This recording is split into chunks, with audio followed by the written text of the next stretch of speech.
നമസ്കാരം, പ്രവാസി മലയാളിയിലേക്ക് സ്വാഗതം. ദുബായ് അന്താരാഷ്ട്ര വിമാനത്താവളം യാഥാർത്ഥ്യമായിട്ട് 60 വർഷം പിന്നിടുമ്പോൾ അടിമുടി മാറ്റങ്ങളാണ് യാത്രക്കാർക്കായി ഒരുക്കുന്നത്.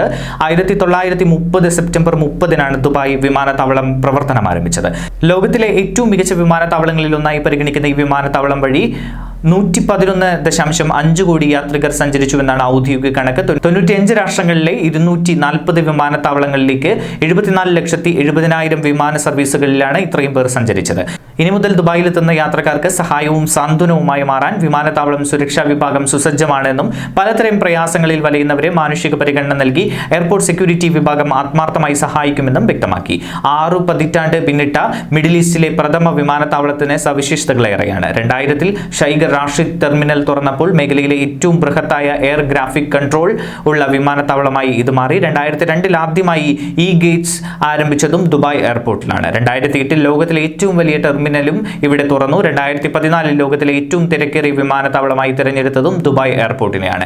2018-ൽ 1 ബില്യൺ യാത്രികർക്ക് സേവനം ചെയ്തുവെന്ന അപൂർവ നേട്ടവും ഈ വിമാനത്താവളം സ്വന്തമാക്കി. ഭരണകർത്താക്കളുടെ തന്ത്രപ്രധാന നയങ്ങളുമായി ഏകോപിപ്പിച്ച് അടുത്ത 50 വർഷത്തേക്ക് ആവശ്യമായ വികസന തന്ത്രങ്ങൾക്ക് ദുബായ് വിമാനത്താവള അധികൃതർ രൂപം നൽകിയിട്ടുണ്ട്. കോവിഡ് വ്യാപനത്തിന് മുൻപ് സർവീസ് നടത്തിയിരുന്ന 70% രാജ്യങ്ങളിലെ 51% സ്ഥലങ്ങളിലേക്കും ഇന്ന് ദുബായിൽ നിന്നും വിമാനങ്ങൾ പറന്നുയരുന്നുണ്ട്. യാത്രക്കാരുടെ സുരക്ഷയ്ക്കാണ് തങ്ങൾ മുന്തിയ പരിഗണന നൽകുന്നത് എന്ന് എയർപോർട്ട് മേധാവി പറഞ്ഞു. ലോകത്തിന്റെ എല്ലാ ഭാഗത്തു നിന്നും ദുബായ് രാജ്യാന്തര വിമാനങ്ങളിൽ എത്തുന്നവരുടെ ചലനങ്ങൾ ഒപ്പിയെടുക്കാൻ 3000 ക്യാമറകൾ മിഴിചെമ്മാതെയുണ്ട്. യാത്രാക്ലേശങ്ങൾ പരിഹരിക്കാനും ആവശ്യമായ സഹായങ്ങൾ നൽകാനും വിമാനത്താവള സുരക്ഷാ ഉദ്യോഗസ്ഥരും സേനയും സന്നദ്ധരാണ്. മറന്നുവെച്ച വിലപിടിപ്പുള്ള വസ്തുക്കൾ യാത്രക്കാർക്ക് തിരിച്ചെത്തിക്കും. നഷ്ടപ്പെട്ട രേഖകൾ, സ്വർണ്ണാഭരണങ്ങൾ എന്നിവ ഉടമകളുടെ വിശദാംശങ്ങൾ തേടിപ്പിടിച്ചാണ് ഏൽപ്പിക്കുന്നത് എന്ന് ദുബായ് രാജ്യാന്തര വിമാനത്താവള സുരക്ഷാ വകുപ്പ് തലവൻ പറഞ്ഞു. കഴിഞ്ഞ വർഷം 38 ഇടപെടലുകൾ പോലീസ് നടത്തിയിട്ടുണ്ട്.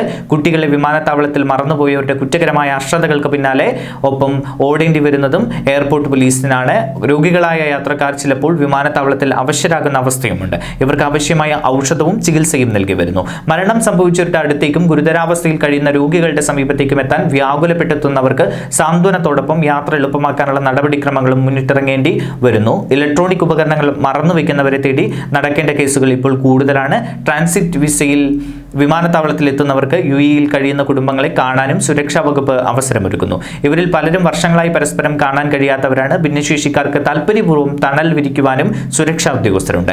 യാത്രക്കാർ ഏറ്റവും കൂടുതൽ വലഞ്ഞത് കോവിഡ് കാലത്തായതിനാൽ കൂടുതൽ സഹായ സജ്ജരാകേണ്ടി വന്നതായി ബിൻ ലാഹിജ് വെളിപ്പെടുത്തി. ലക്ഷ്യസ്ഥാനത്തേക്ക് പറക്കാനാകാതെ വിമാനത്താവളത്തിൽ കുടുങ്ങിയവർക്ക് യാത്രാ വഴി ഒരുക്കേണ്ടി വന്നു. ഓരോ രാജ്യക്കാരുടെയും ദേശീയ വിമാന കമ്പനികളിൽ അവരെ മടക്കയാത്ര ടിക്കറ്റ് എടുത്ത് യാത്രയക്കാനും സുരക്ഷാ വകുപ്പ് മുന്നിട്ടിറങ്ങി. എമിറേറ്റ്സ് എയർലൈൻ, ഫ്ലൈ ദുബായ് വിമാനങ്ങളാണ് പലരെയും യാത്രയാക്കിയത്. കോവിഡ് കാലത്ത് ആരോഗ്യ പരിരക്ഷയും നൽകി. മാസ്ക്, ഗ്ലൗസ്, സാനിറ്റൈസർ, PPE കിറ്റുകൾ നൽകി കൊറോണയിൽ നിന്നും യാത്രക്കാരെ കരകയറ്റുന്നതിനും സുരക്ഷാ വകുപ്പ് പങ്കുവഹിച്ചു. തുടക്കം മുതൽ ദുബായ് എയർപോർട്ട് അനുദിനം പുരോഗതിയിലേക്ക് കുതിക്കുകയായിരുന്നു.